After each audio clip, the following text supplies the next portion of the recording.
بسم اللہ الرحمن الرحیم۔ پیارے سامعین السلام علیکم۔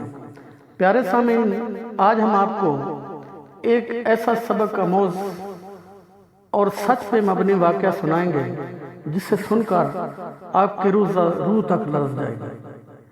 تو آئیے اس ویڈیو کو آگے بڑھاتے ہیں۔ پیارے سامعین، سعودی عرب کے شہر قصیم کی شرعی عدالت نے اپنی تاریخ میں ایسا عجیب و غریب مقدمہ نہ دیکھا نہ سنا، جو کہ قصیم نہیں بلکہ پورے مملکت سعودی عرب میں نہ ہی پہلے کبھی دیکھا یا سنا گیا تھا۔ ہم آئے دن خاندانی اختلافات، قطع رحمی اور اناد کی بھیٹ چڑھنے والے افسوسناک واقعات اور دلوں کو لرزا دینے والے واقعات کی تفاصیل تو پڑھتے ہیں، سنتے ہیں اور دیکھتے ہی رہتے ہیں، مگر صلہ رحمی کی بنیاد پر بننے والے اس مقدمہ کی تفاصیل سنیے اور اس واقعہ کو کسوٹی بنا کر اپنے آپ کو یا اپنے گرد و نواح میں وقوع پذیر حالات و واقعات کو پرکھیے۔ پیارے سامعین، اس شخص کا نام ہزام تھا۔ یہ بریدہ سے 90 کلومیٹر کے فاصلے پر واقع ایک گاؤں اسیاح کا رہنے والا ہے۔ قصیم کی شرعی عدالت میں فیصلہ جیسے ہی اس کے خلاف ہو گیا تو اس نے خود کو رو رو کر ہلکان تو کر ہی دیا، مگر اس کو دیکھنے والے بھی رو رو کر ہلکان ہو گئے۔ آخر کس بات پہ یہ زار و قطار رونا اور غش کھا کر گر جانا؟ کیا اولاد کی بے رخی؟ کیا خاندانی زمین سے بے دخلی؟ ہزام کی بیوی نے اس پر خلا کا دعویٰ کیا؟ نہیں، ایسا تو کچھ بھی نہیں ہوا۔ تو پھر آخر کار کس بات کا رونا؟ یہ قصہ تصوراتی نہیں بلکہ سچا اور حقیقت پر مبنی ہے، جس کی تفاصیل سعودی عرب کے ایک بڑے اخبار الریاض کے سرورق پر چھپی۔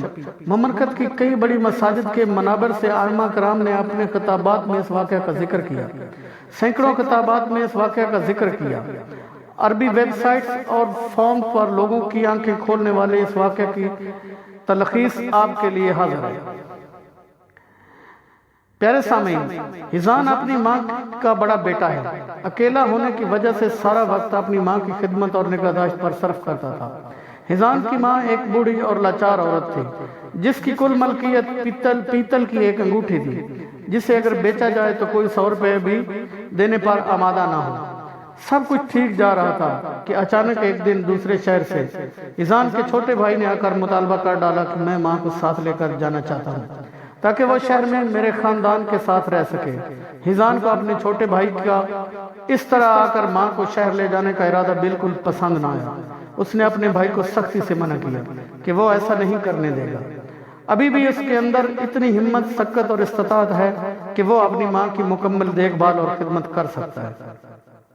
تو پیارے ناظرین، دونوں بھائیوں کے درمیان تکرار بڑھتی گئی۔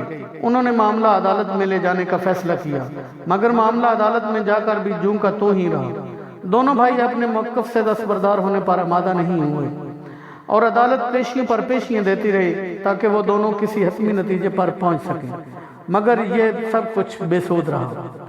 مقدمے کی طوالت سے تنگ آ کر قاضی نے آئندہ پیشی پر دونوں کو اپنی ماں کو ساتھ لے کر آنے کے لیے کہا تاکہ وہ ان کی ماں سے ہی رائے لے سکے کہ وہ کس کے ساتھ رہنا پسند کرے۔ اگلی پیشی پر یہ دونوں بھائی اپنی ماں کو ساتھ لے کر آئے۔ ان کی ماں کیا تھی؟ محض ہڈیوں کا ایک ڈھانچہ، بڑھیا کا وزن 20 کلو بھی نہیں بنتا تھا۔ قاضی نے بڑھیا سے پوچھا، کیا وہ جانتی ہے کہ اس کے دونوں بیٹوں کے درمیان اس کی خدمت اور نگہداشت کے لیے تنازع چل رہا ہے؟ دونوں چاہتے ہیں کہ وہ اسے اپنے پاس رکھیں۔ ایسی صورتحال میں وہ کس کے پاس جا کر رہنا زیادہ پسند کرے گا؟ تو بڑھیا نے کہا، ہاں میں جانتی ہوں، مگر میرے لیے کسی ایک کے ساتھ جا کر رہنے کا فیصلہ کرنا بہت مشکل ہے۔ اگر ہزام میری ایک آنکھ کی مانند ہے تو اس کا چھوٹا بھائی میری دوسری آنکھ ہے۔ قاضی صاحب نے معاملے کو ختم کرنے کی خاطر ہزام کے چھوٹے بھائی کی مادی اور مالی حالت کو نظر میں رکھتے ہوئے مقدمے کا فیصلہ اس کے حق میں کر دیا۔ جی ہاں، تو یہ وجہ تھی ہزام کے اس طرح دھاڑے مار مار کر رونے کی۔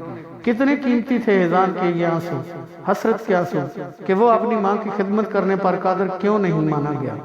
اتنا عمر رسیدہ ہونے کے باوجود بھی ماں کی خدمت کرنے کو سعادت حاصل کرنے کے لیے یہ جدوجہد،